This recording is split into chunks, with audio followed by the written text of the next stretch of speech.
Beautiful. So my name is Monique Candelaria, and I'm just going to do that initial introduction until I figure out what you guys want.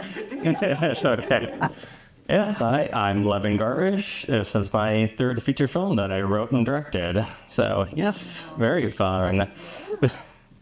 Yeah. Where did that come from? Where did that vision come from? I mean, it's a lot. It's just personal, my own life. I also have 2 separate diagnoses of depression. And I think a lot of this came from a time in my life when things are going very badly. And I happened to be reading a book called The King in Yellow. And these kind of combined for me and ended up creating this. So yeah, it was important to me just to tell a story that I felt like it portrayed depression in ways that I hadn't really seen, and ways that I just wanted to show. Yeah. Yeah. And yeah, That's right. I really felt that trauma. Oh my God. I honestly had to stop the film a couple of times. It's just like, okay, because it brings up my own trauma, right? Yeah. So it's like, oh, but it's a story I feel like we need to talk more about because things like that. No, Monique was a fantastic find. And yeah, I didn't know this, but when we first met, she revealed that she had worked as a psychic before. And that was just a very nice coincidence. Yeah. And maybe, well, she has the ability. Yeah, she has the ability. No, this was a really interesting piece. Actually, when he approached me with the piece, I was just like, wait, did I write it somewhere? Because I actually don't really have it on my social media. I took over a year's worth of psychic courses with people internationally. I'm a certified stone practitioner. Obviously there's differences in the story where it's like, no, the stones are just for pretty or for cutting. Where no, stones have a frequency and they're like best friends, whatever that frequency is, we match. But anyways, I think that what would be a good topic to bring up with this is that there are some people in our lives that go through severe trauma and mental disturbance, and you can try to be there. Like, you can see there's plenty of people in her life that keep trying to help. I'm here for you, and they're asking questions, and you should get help. And that internal dialogue is just consistent, just keeps going and going. It's incessant, and at the end of the day, if someone makes a decision, to do what they will with this life and this reality, you can't blame yourself. You got to just remember the beautiful part about them. What they stood for. Oh my God, I'm going to cry or what? It's quite all right. Touche to everything that you just said. And that's all we can, for me, my experience is that all I can do is be here for you. But it's like the old saying, you can lead a horse to water, but you can't make him drink. So many times I've heard, that's all I need to say. Yeah, absolutely. I did make it a point while on set, as you can see, this film is very dark. It's dealing with so many things, right? Cutting, alcoholism, depression, the manifestation of that depression, feeling worthless, and still having the desire to help others. Otherwise, you feel even less than perfect. And I think that it was important that during the shooting of this, that there was some levity. So I had these shovels that I wear that are dinosaur slippers. And after every scene, I know my dinosaur slippers. It's like, all right, it's okay for us to laugh. Like, don't worry, like about me right now. Like, we're allowed to laugh. And then when we're going to shoot, then I can flip the switch and I'll become this character again. Yes. But it's like for all of our mental health to also not get caught up in like, oh God, like, is she okay? Does she have to stay in this? Like, are we going to be able to... I felt that it was very important. And I think that that's something that all film production should do, is like realize that part of an actor's training, or what we should be training to, is understanding the psychology. Yeah. Like, when you keep thinking these same thoughts as the character, your brain doesn't know the difference between thought and action. So, how do you break that? Well, one, you need to know who you are, and you need to know that you can switch, even if you're Superman poser for 2 minutes. Yeah. Trust me, if you just stand there for 2 minutes doing this, you're bound to laugh. And it's so important. Quickly. Yeah, that definitely was a big thing we wanted to do on set is just make everyone feel okay. I mean, not every day was completely bleak, and some days where it's fine, but yeah, in the shoots when things do get hard, I think we, made an effort to just make everyone feel okay.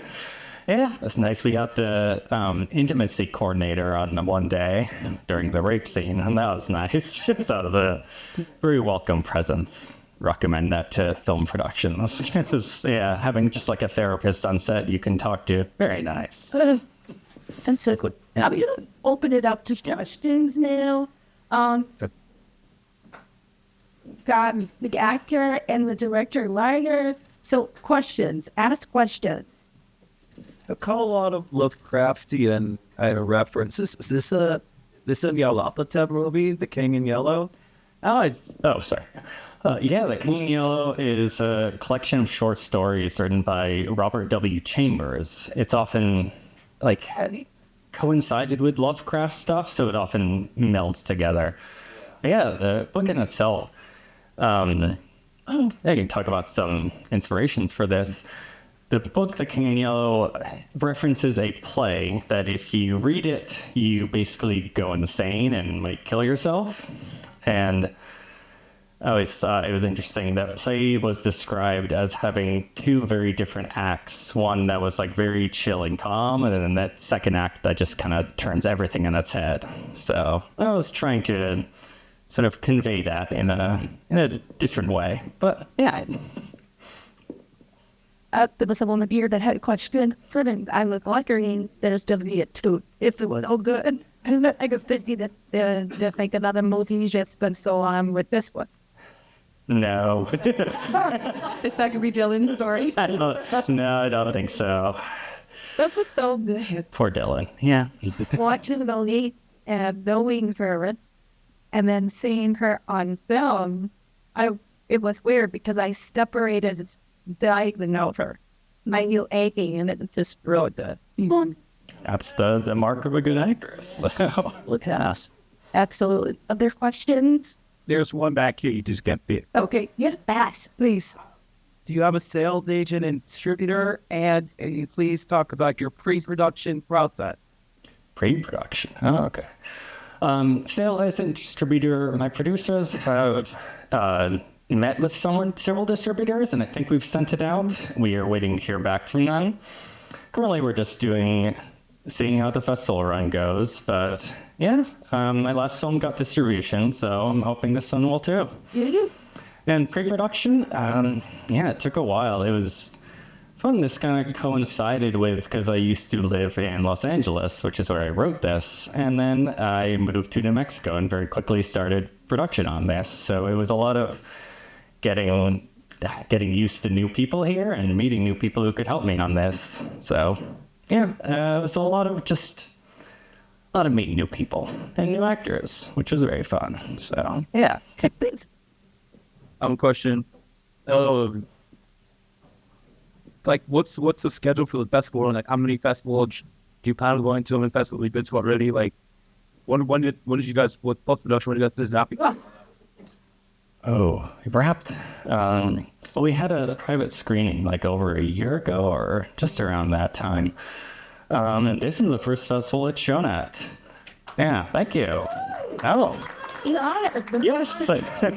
No, very excited to be here. I have another question. Sure. What was the budget measurement?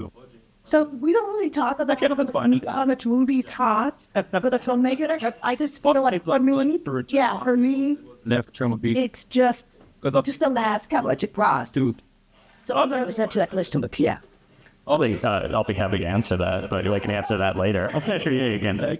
Yeah. No problem. The dark character, the imaginary character, and the spiral thing, the universe, that was all obviously that was CGI, right? Yeah. No, the spiral at the end. That was all computer generated. Scarecrow from Batman on Yeah. It was really it's not Yeah. Yeah, a couple of questions. How did you get in the mood to visualize the really, really sad scenes that you were at? So part of my actor process is not necessarily the words themselves that I'm saying. It's actually the internal thoughts of when someone's communicating with me. So I actually do think that for scenes where there's no words are sometimes the most powerful, because it is that internal free dialogue that's really taking place. So I call it internal versus external energy. And the way I describe it is, so you know when you see someone and they're like, oh, I just take a really bad picture. And you're like, oh yeah? Yeah. I'm like, okay. And then they're like, but I'm a good actor. I'm like, oh. In my head, I'm going, so what you're telling me is you suck 24 to 30 times every second. You know what I mean? And why would they be bad at taking a picture? It's because it's the internal dialogue, right? They get technical. Oh, I need to stand up straight. Go ahead and cross my foot, my arm up, lift up. Okay. What's the problem? The eyes don't speak.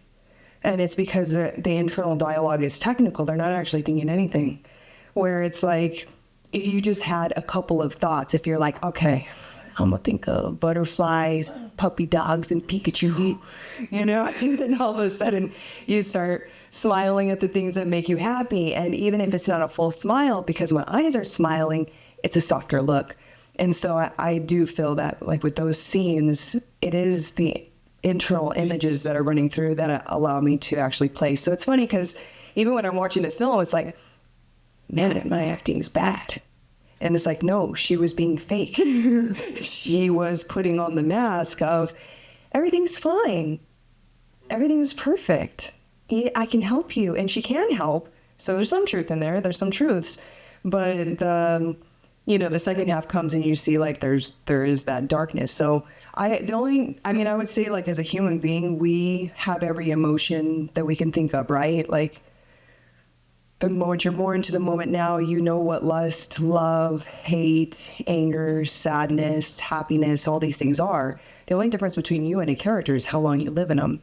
So it really is just up to us to just kind of understand where our body positioning is at in those different emotions when we've experienced that. So that way, when we have to tap in, it's not necessarily transporting us to exactly that moment, but understanding the physicality of it. So if I need to break out of this character that has a caved in chest, a closed throat chakra, no longer in alignment, then you bust out.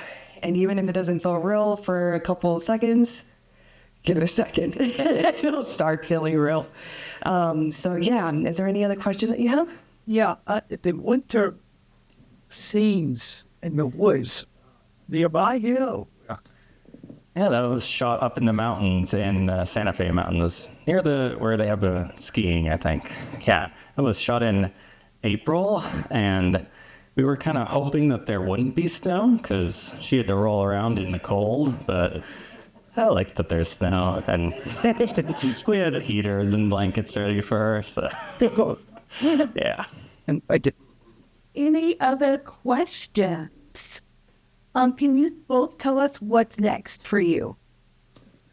Sure. Well, I've got a new script that's ready to go that, life will get in the way. One of my producers just had a kid, so she's dealing with stuff like this, but yeah, I'm all ready to go. I've got a part for Monique. I love working with her, so it'll be fun to work with her again. And other than that, I'm just spending time with my dogs and cats. So, yeah. All right, what am I not doing right now? Guys, I'm actually truly, truly excited, and I feel so blessed that you reached out to me for this film. I was in awe. I was like, wait a minute, how did you find me? How did you know? Do I have this out? Oh my God. I felt like it was a great challenge too. You challenged me, and even being vulnerable, I was in Lovecraft country, so I've had to perform nude, and obviously body posturing is not like, so if I'm in the scene going like, yeah, look at these titties, yeah. It's like a cave's chest, they're not exactly sitting pretty, Going to like, you had a pink nest because we stopped it. Oh, I love Lovecraft country, I know. They're like, are you embarrassed? Are you embarrassed performing naked? I'm like, no, I might be embarrassed because of it. I'm like, I got a penis almost, a vagina. Yeah. It just happens sometimes. But anyways, I guess what I'm saying is that people have come into my life or they recognize me for certain things. And so right now, I actually just did a mocap feature film called, oh my God, did I forget the name? I did. I said the feminization all night. Take a It's happening. take a breath. It's okay. You know what? No need for that because you never know if the name is going to change anyway. Yeah. You know, but to be able to be inside the suit with the different sensors and actually be able to do the physicality of these different entities or characters is so much fun. And then I just did a film with Stephen Michael Quesada called Theo, and I actually play Stephen Michael Quesada's daughter. And that was an absolute blast. So those are two things, you know, right now we just finished shooting. So it's going to take, what, a year to 2 years to edit and another year for film festivals. So we'll see it in 3 years. Every time I see myself, it's 3 years later, I'm like, I'm a much better actor, right? I'm growing since then. I don't do that, do I? So follow you. Just follow your progress. Yeah, if you guys want to follow my progress, you guys can find me. I would follow me on Instagram. That's the one that I'm most active with. All the other ones are secondary. So it's the first two letters of my first name, Monique, so M-O. First two of my last name, C-A for Candelaria. And 369, so the Tesla numbers. So that's how you remember, Mocha 369. And then there you'll see that I'm also a stunt performer. So I've been training with the wires, ripping you across the room. And I'm also a lead singer for a band called Blind Drive. So if you guys want to check us out, it is a metal band.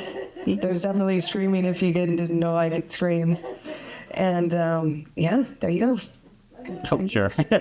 Yeah, I don't really post much on social media, but you can find me at Levin Garbish on things. My production company, 7,000 Volt Films, also has one. So, yeah, I'm there. I'm around. That's